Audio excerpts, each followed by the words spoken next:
Good evening, hikers, and welcome back to Fearsome Five, where we cover the curious and often unsettling inhabitants of the Maine woods in 5 minutes or less. The dense forests of Maine aren't just home to deer and moose. They harbor creatures born from shadow and story, like the hide behind, the Willamalone, and the agropelter. Unusual, unpredictable, and sometimes downright dangerous. But not every creature out here means you harm.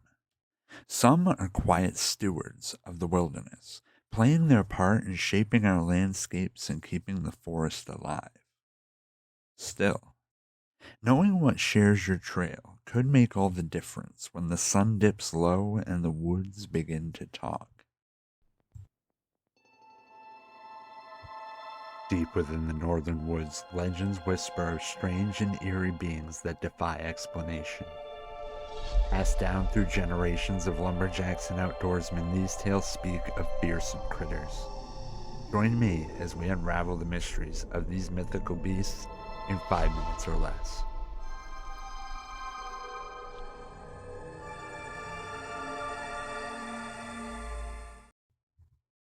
The Wedge-Ledge Chomper is one such creature. Said to dwell in the jagged, unforgiving rock formations of central Maine's mountainous spine. It's been around longer than any trail map or ranger's record. Ask around in certain parts of Piscataqua County, and you'll hear whispers passed down by quarry workers and old logging crews. Stories that talk about strange gouges in granite and echoes that don't quite match the wind. But here's the kicker. You might have come face to face with a chomper and never known it. That pile of stones that shifted behind you, that odd-shaped crevice that looked freshly gnawed at the edge. Not all erosion is natural up here. Have you ever been out hiking and spotted a fresh rock slide? A boulder that looks like it was just peeled loose, like something pried it from the ledge with oversized tools? Could be natural, sure.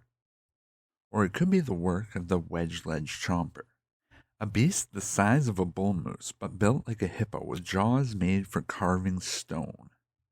Locals say it scrapes its teeth across granite shelves in slow, grinding passes, hollowing out dens deep in the mountainside.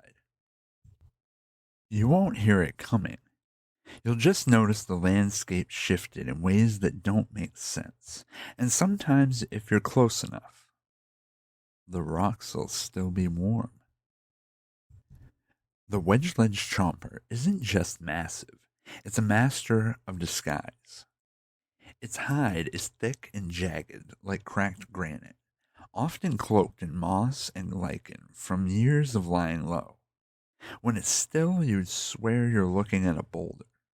Only the most seasoned eyes, those trained by decades in the backwoods, might catch the slight shift of breathing stone. It's slow moving by nature, but don't let that fool you. The chomper hears everything. Its sense of hearing is sharper than a fox's, picking up the crunch of boots or the jingle of a carabiner long before you're in sight. And it's shy, painfully so. That shy streak means it doesn't run. It vanishes, melting into the terrain like it was never there. Sometimes it's already watching, crouched in plain sight as you pass by, none the wiser. One of the best accounts I've come across came from a retired geologist named Frank Milner, who'd spent years charting fault lines up near Katahdin. He swears he once mistook a chomper for a glacial deposit, until it exhaled.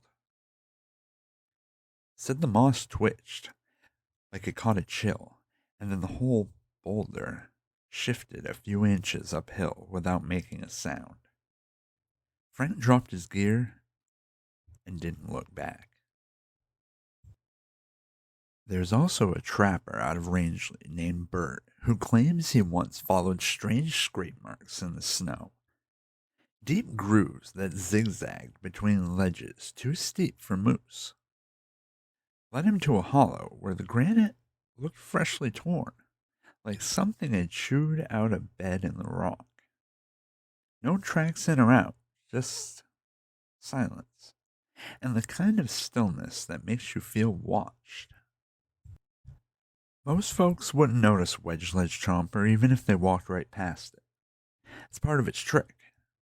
It takes a sharp eye and a sharper memory to catch that one boulder sitting a few inches off from where you last saw it. Lucky for us, these creatures aren't hostile. They keep to themselves, slow and careful, chewing through mountains as if shaping the terrain by instinct alone. Thing is, the stone they eat doesn't wear down, it just passes through them untouched, like something ancient playing by rules we don't understand. It's not about nourishment, it's just what they do. Some say the Wedge-Ledge Chomper might be a distant cousin to the slide rock bolter of the western United States. Far more aggressive beast, said to launch itself down cliffs, crushing everything in its path to devour prey and leave a wake of shattered stone behind. While the Chomper is passive by comparison, their shared taste for rock and fondness for steep terrain has led a few cryptid researchers to wonder if they're branches from the same evolutionary tree, or perhaps regional variants shaped by geology and isolation. If that's true, Maine might have lucked out. Because while the Chomper prefers solitude and slow excavation, its western cousin doesn't just reshape the land. It hunts. These days, sightings are fewer.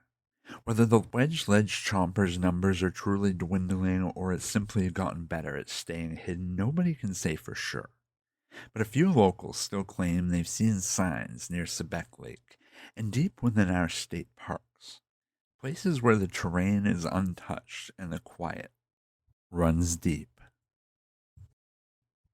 Maybe they're still out there, shaping the land in silence. Maybe they're just waiting, tucked in places only the wilderness knows. So if you're out on the trail and something about the rocks feels off, best to tip your hat and move along. Around here, some legends don't need to roar to remind you they're real.